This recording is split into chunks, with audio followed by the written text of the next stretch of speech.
What happens when a married woman, a mother, falls in love with a much younger guy? What happens when the husband has no idea, and the wife starts sneaking around, living it up with someone way too young? Love, my friends, it's a strange kind of sickness. Once it hits you, there's no escape. That person becomes your whole world. And that's exactly the kind of story we're diving into today. So let's get into it. The movie opens with wedding footage set just outside Paris. Back then, both newlyweds were no strangers to heartbreak. He was a widower, she was a young widow. Each brought a child into the marriage, creating a brand new blended family. Reactions were mixed. Some folks were all in for the love story. Others, not so much. The couple, Fosco and Anna. Fosco's son is Lovio. Anna's daughter, Leah. After the wedding festivities, they plan a honeymoon in Paris. But just before they leave, one of Fosco's old friends suddenly shows up and pulls him aside, inviting him on a secret treasure hunt at a cemetery. That's when we learn, Fosco's got a side hustle, and it's not exactly above board. Turns out, he's part of a small-time bandit crew. Hours pass. Anna's waiting around, alone. Suddenly, she hears footsteps. Thinking it's Fosco, she rushes to the door. But surprise, it's Lovio. He just stopped by to grab some clothes, but Anna tries to make a good first impression as the new stepmom. They make small talk. She even asks if he wants anything from Paris. Lovio shrugs and names a famous actress. Classic move. Eventually, Anna falls asleep waiting. Fosco's been hiding out all night because the cops were chasing him and his crew. Great start to the honeymoon, right? Finally, Fosco shows up, empty-handed, late, but all charm. He smooth talks Anna, plays the newlywed role. One thing leads to another, and the night ends like you'd expect for a honeymoon couple. Next morning, Fosco was kind of a local celebrity. Charming, popular, the old school type everyone knows. So when he and Anna returned from Paris, the village basically threw them a welcome back party. Warm vibes, good energy. Anna, always thoughtful, brought Lovio the souvenir he asked for. But despite the gesture, something was off. Lovio kept his distance, barely said a word. The tension was real. A big reason? Fosco himself. He was strict, military-style parenting, all about discipline. Tough love, no excuses. Anna, trying to keep the peace, gently pushed him to lighten up. Be softer with your son, she'd say. She was doing everything she could to hold the family together. From the outside, Fosco and Anna's marriage looked solid. But in reality, his job kept pulling him away. He delivered oil to the city, which meant he was gone a lot. And whenever he was away, Anna started getting noticed. Like, really noticed. The neighborhood uncles, truck drivers, even random passers-by started flirting with her. Low-key at first. Then one guy, Zoe Moreno, Lovio's mentor, took it to another level. He was bold about it. He'd straight up tell people, "Of course I've got a crush on Anna." Who wouldn't? She was that kind of young stepmom. The kind who turned heads without even trying. Lovio hated it. The attention, the stares. It made him deeply uncomfortable. One day, Anna walked in and found her daughter Leah hanging out in Lovio's room. He was reading her a bedtime story. Sweet, big brother energy. But the look on Anna's face said something else. Like maybe the closeness was getting a little too close for comfort. Later, Fosco came home and whisked Anna off to dinner, celebrating what he said was a big oil deal. Wherever they went, Anna lit up the room. Guys at the bar, even the bartender, everyone had their eyes on her. She didn't even have to try. And back at home, something was changing between Lovio and Anna. Their conversations got deeper, more personal. They started talking about love, what it really meant. To Lovio, love was pain. Pain you turn into poetry. He was full-on emo mode. But then, boom, right when the vibe was getting intense, Fosco walks in and drops a dad joke. The awkward, kind of inappropriate kind. The kind that ruins the moment fast. Then came the town's big event, the annual bike race. Total celebration. Everyone's out. Fosco, Anna, Leah, cheering like a perfect little family. But Lovio? Nowhere near. He's up on Zoe Moreno's balcony, and of course, Zoe's running his mouth again. This time he's talking explicitly about Anna's body, right in front of Lovio. It messes with the kid. Hard. While the whole town's focused on the race, Fosco gets a call from his old bandit crew. Let's hit the cemetery again. Nobody'll notice. And shocker, they actually find something. A literal golden statue head. Real treasure. Probably worth the same as like 90 Teslas. They lose their minds celebrating. Fosco's hyped. Plans to sell the gold and drop off oil in the city. 2 birds, 1 trip. But just as he's about to leave, a bunch of local kids yell,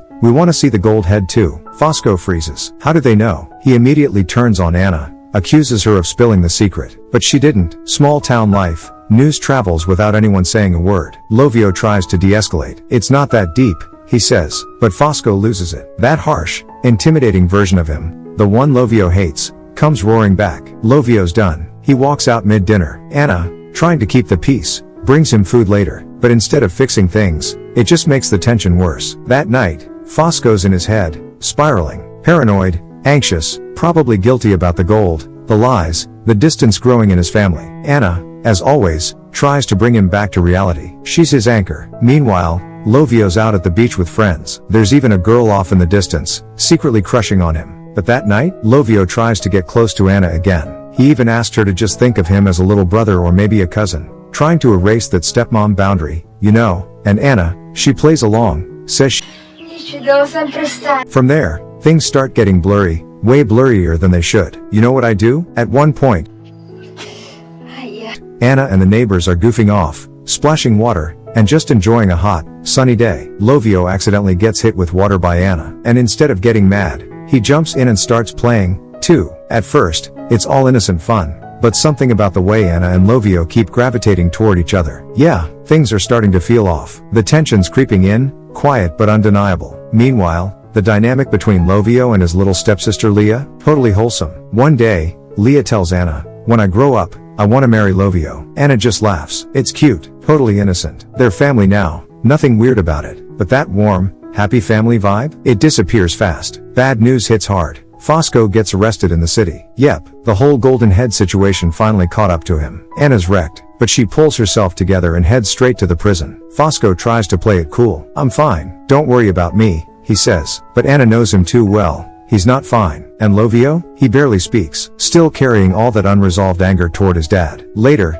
Anna visits the rest of Fosco's crew, the guys who didn't end up behind bars. She doesn't hold back, blames them completely for dragging her husband into this mess. The next day, she's back at the prison. This time, Fosco's got a bruise on his face. He laughs it off, says he slipped in the bathroom. But Anna's not buying it. She starts crying, quiet but raw. She's breaking. Then comes Lovio's birthday. He throws a full-on party, drinks, music, the whole deal. Anna walks in, sees him having fun, and just loses it. "Your dad's in jail, and this is what you're doing?" She storms out, hurt and pissed. Lovio follows her, apologizes, but she's not having it. She just wants space. Later that night, once she's cooled off a little, she helps him fold a tarp. Their hands brush. They're close, too close. And in that moment, it's obvious. Lovio likes being around her, more than he should. The next day, Lovio sees Anna talking to a guy named Red, someone who seriously hates Fosco. Later that night, Lovio's sitting under a tree, completely in his feelings. He tells Anna he misses his dad, regrets not listening more. You can tell it's eating him up. And like always, Anna comforts him. But this time, things get complicated. One afternoon,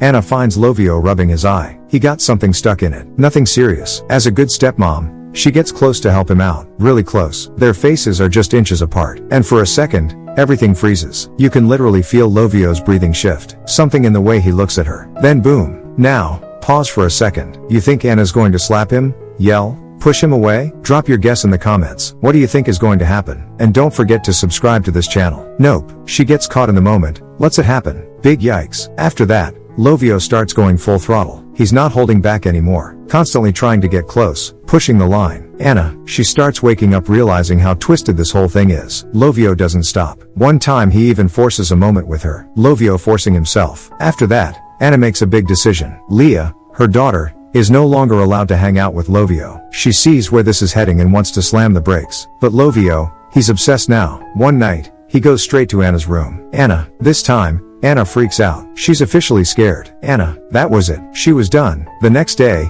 Anna tells Lovio straight up, stay away. She tells him to pack his bags and go live with relatives in the countryside. Anywhere but here. Lovio laughs it off like she's joking. But Anna isn't. She's done playing. And right there, something breaks inside Lovio. He snaps, hooks up with his crew, raids a liquor store, and starts chugging like he's trying to erase everything. Total spiral. Applause FX drunk out of his mind. He stumbles back to Anna's place, tries to get in, but the house is locked. She meant what she said. So, what does he do? In his drunken mess, he hurts himself, hits his head. Turns out, Lovio was planning to leave. He'd packed up, ready to go. All this drama, and he was actually going to listen. Anna sees him injured, and the worry kicks in. She softens, tells him he can stay, just until morning. But Lovio asks for something else. Just one last time, he says, before I leave. Anna says no. She refuses. Lovio gives up, says he never wants to see her again. Done. But that's when Anna finally breaks. She tells him she loves him too. And that night, they hook up. For real. Yeah, it happened. Did you see that coming? If not,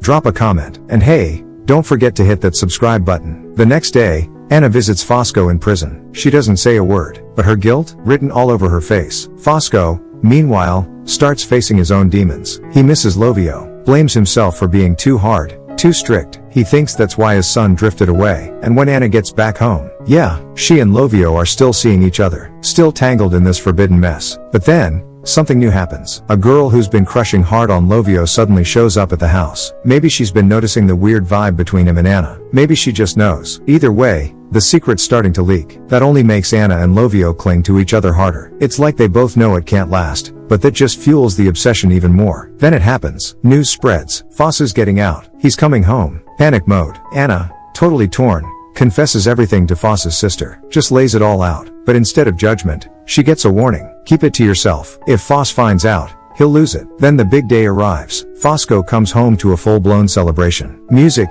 dancing, drinks, fireworks almost. But that happy energy, it fades fast. While drunk, Fosco runs into the girl who had a crush on Lovio. And guess what she tells him?